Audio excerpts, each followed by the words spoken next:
Skill development scam కేసులో కీలక పరిణామాలు చోటు చేసుకుంటున్నాయి. ఈ కేసులో సిఐడి అధికారులు ఏసీబీ కోర్టులో ఛార్జిషీట్ దాఖలు చేశారు.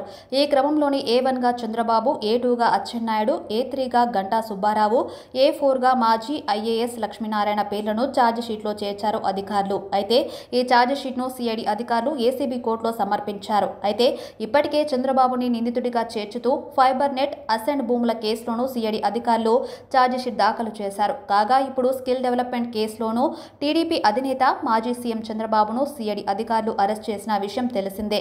అయితే ఈ కేసులో ప్రస్తుతం ఆయన బెయిల్పై విడుదల కాగా, అంతకుముందు ఇదే కేసులో దాదాపు 53 రోజుల పాటు రిమాండ్ ఖైదీగా రాజమండ్రి సెంట్రల్ జైల్లో చంద్రబాబు ఉన్నారు. అయితే స్కిల్ డెవలప్మెంట్ కేసులో అక్రమాలు జరిగాయని సిఐడి అధికారులు కేసు నమోదు చేశారు. అయితే అనారోగ్యం కారణంగా ఈ కేసులో చంద్రబాబుకు బెయిల్ మంజూరు అయింది. దీంతో ఆయన జైలు నుంచి రిలీజ్ అయ్యి ప్రస్తుతం ఎన్నికల ప్రచారాన్ని కొనసాగిస్తున్నారు.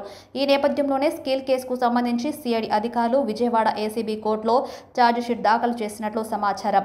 ఇదిలా ఉండగా ఏపీలో ఎన్నికల వేళ వైసీపీ ఫిర్యాదుతో తెలుగుదేశం పార్టీ అధ్యక్షుడు నారా చంద్రబాబు నాయుడుకు ఎన్నికల సంఘం నోటీసులు జారీ చేసింది. మార్చి 31వ తేదీన ఎమ్మిగనూరు, మార్కాపురం, బాపట్ల సభలో చంద్రబాబు ఎన్నికల ప్రసంగంపై రాష్ట్ర ఎన్నికల ప్రధాన అధికారికి వైసీపీ నేతలు ఫిర్యాదు చేశారు. ఎన్నికల ప్రచారంలో సీఎం జగన్పై ఎన్నికల కోడ్ను ఉల్లంఘిస్తూ పరుష పదజాలంతో అనుచిత వ్యాఖ్యలు చేశారంటూ వైసీపీ నేతలు కంప్లైంట్ చేశారు. సీఈఓ ముఖేష్ కుమార్ మీనాకు వైసీపీ నేతలు లేళ్ల అప్పిరెడ్డి, మల్లాది విష్ణు ఫిర్యాదు చేశారు. దీంతో చంద్రబాబుకు ఈసీ నోటీసులు జారీ చేసింది.